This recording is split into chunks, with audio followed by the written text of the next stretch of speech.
Imagine if your childhood friend and your family member passed away, saving a child. But when you come to the funeral, the story of her death changes. What happened is a mystery. Stay tuned to find out what happens next. Presenting the anime Summertime Rendering. The episode starts with our protagonist, Shinpei, being called by a beautiful blonde-haired girl. They are both on a boat. She puts her hand on his face, and his vision begins to flicker. She tells him it was a present, and complains about why he had been gone from home for 2 years. She then walks away from him, telling him to take care of Mio. Confused, he asked what she meant, and won't she be coming? In reply, she looks away, and says no. Shinpei's eyes flicker, as he yells out her name, Ushio. That's when he wakes up, planting his face into the boobies of his fellow passenger, on a ferry. He does not move for a while, and then begins to blush. That's when she slaps him, right across his face. He finally arrives at the small island, of the actual population in the hundreds, where he used to live. His parents died when he was little, and Ushio's family took him in. He moved to Tokyo for 2 years, and is back for the funeral of his childhood friend and family, Ushio.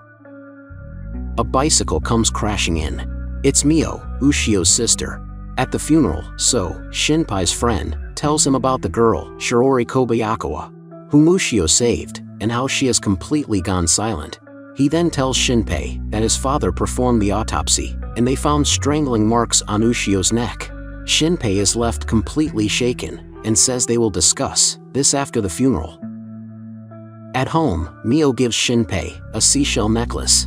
It is made with the seashell that Shinpei had gifted to Ushio when they were young. The same night, Mio in her school uniform is seen staring at her house when the only police officer on the island, Tetsu, comes to inquire about her. At the restaurant that Ushio's family runs, Tetsu says that Shiori's entire family has vanished. Upon hearing that, Mio runs out of the store and Shinpei follows up to her. An old man passing by tells them about a shadow disease myth and how they take the place of the person they kill.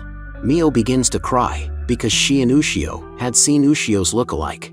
Shinpei is completely flabbergasted, as the disease can be cleansed at the Hito shrine, so they head there. That's when they see a shadow resembling Shiori. They run after it. That's when they hear gunshots.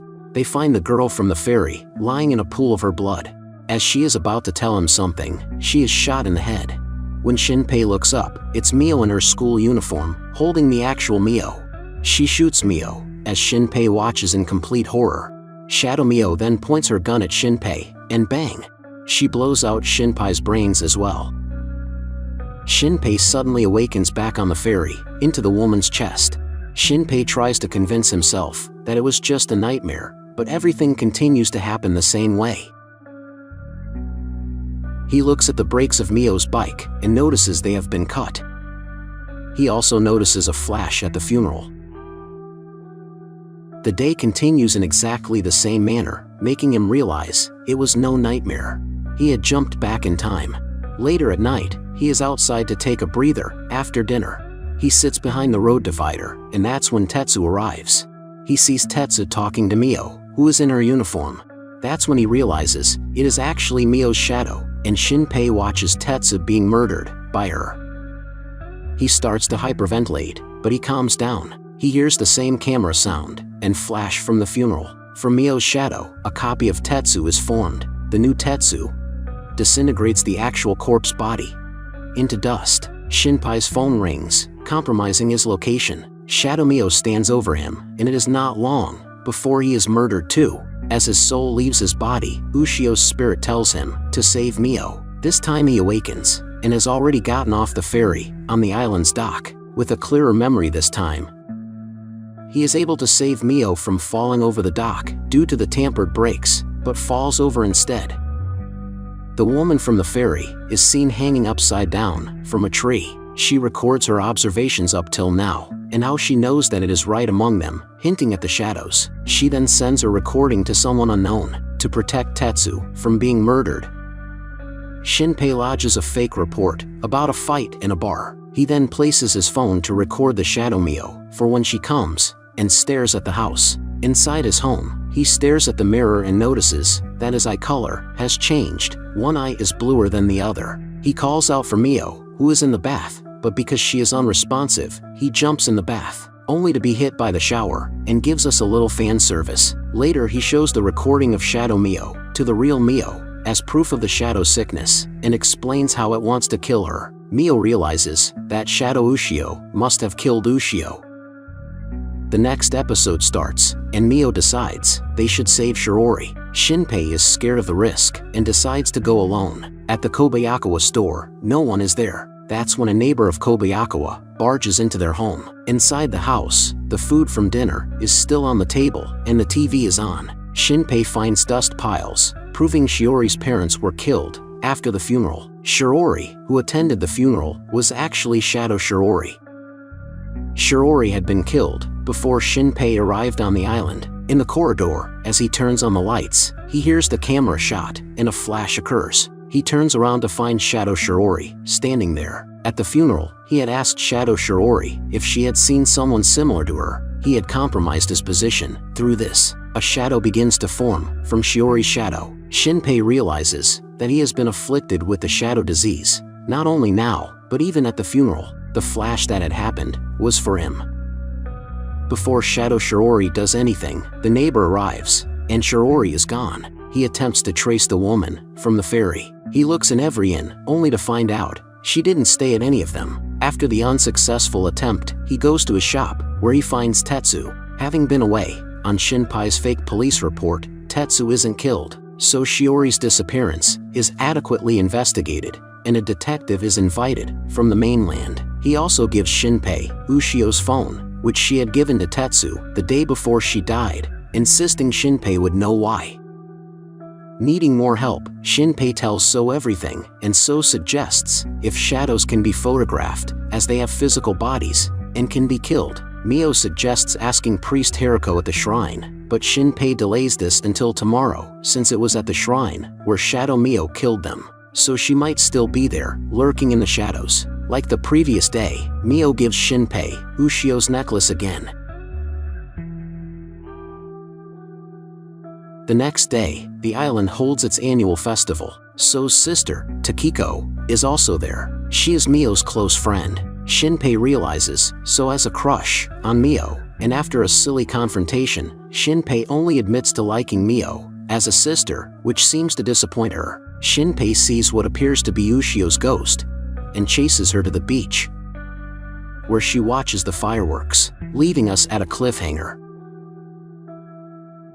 The next episode starts, and Ushio is convinced she is alive again and can remember that she died, wanting to tell Shinpei that she loved him. Shinpei, not understanding what is going on and conflicted with the feelings, concludes that she is a shadow that actually believes she is Ushio. Ushio insists on seeing her friends and family, but Shinpei angrily refuses. He hides her as she is wearing a bathing suit. Mio calls Shinpei's phone, which Ushio answers. Before he can stop her, Mio hears her sister's voice, but Shinpei is forced to lie to Mio. He tells her she was mistaken. He then tells Ushio to stay hidden and runs to find Mio and the others. Shinpei meets Mio at the shrine, where So suddenly confesses his love to Mio, but Mio rejects him. Ushio reveals herself and is devastated when Mio believes she is a shadow and calls her a monster. Shinpei grabs Ushio from behind. A sinister smile comes on his face, revealing he is actually Shadow Shinpei. He scolds Ushio for drawing unwanted attention and then breaks her wrist. 10 minutes previously, Shinpei had found Shadow Mio with a Shadow Shinpei who had copied his memories while at Shiori's house. He copies Shinpei's latest memories. Shadow Shinpei also knows that Shinpei has been looping back in time, so he stops Mio from killing him to prevent this. Shinpei yells and tries everything to get out of Shadow Mio's grip, but she is too strong. Shadow Shinpei goes to meet Ushio at the shrine, claiming Shadow Ushio, who for some reason has betrayed her fellow shadows, revealing their ultimate plan is to resurrect their sleeping mother. Mio begins torturing Shinpei. She breaks his arm first, while smiling like nothing wrong just happened. Just as she is about to break his leg, a gunshot occurs, and Shadow Mio's head is blown to bits. Shinpei is saved by the woman from the ferry. Shadow Mio disappears, and attacks again. But this time, the woman from the ferry shoots at Shadow Mio's shadow, and she disintegrates. The woman introduces herself as Nagumo Ryunosuke, who is there to save him. She reveals how to tell shadows apart from humans. Their true form is the shadow, flat on the ground, not the fake body above it. Shinpei rushes to the shrine and finds everyone being killed by a giant shadow. A stream of blood flows to Shinpei's feet. Takiko is killed right in front of his eyes. A gun forms in the giant shadow, shooting Nagumo.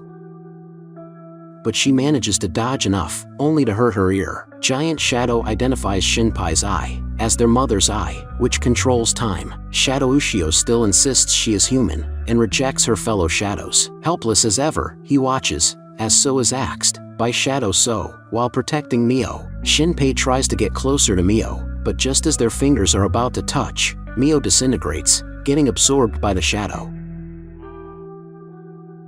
Giant Shadow absorbs the other shadows and disintegrates all the dead humans, sending out a massive shadow in every direction that disintegrates every human on the island. A red light appears over the shrine as Mother awakens. She looks like a young girl. Nagumo recognizes her as someone called Haney, whose one eye is white. With everyone dead, Shinpei pleads for Nagumo to kill him so he can start over. Giant Shadow tries to stop them, but he is stopped by Shadow Ushio, allowing Nagumo to shoot Shinpei in the head, declaring next time she will definitely save him. Before he travels back, he sees everything being enveloped in darkness. The whole island is gone. Just as he is about to fly back in time, Haney and Shinpei's eyes meet. This time during his travel, he is able to hear Ushio clearly. She once again tells him to save Mio. Arriving back on his first day, he realizes the distance he can travel back is slowly shrinking, as he now appears not on the ferry, or even the docks, but almost arriving at Mio's house. With 3 days until Mother's resurrection, he is determined to do it right this time. Thank you for watching till the end. If you enjoyed the video, give it a like. It takes only a second, but means everything to us.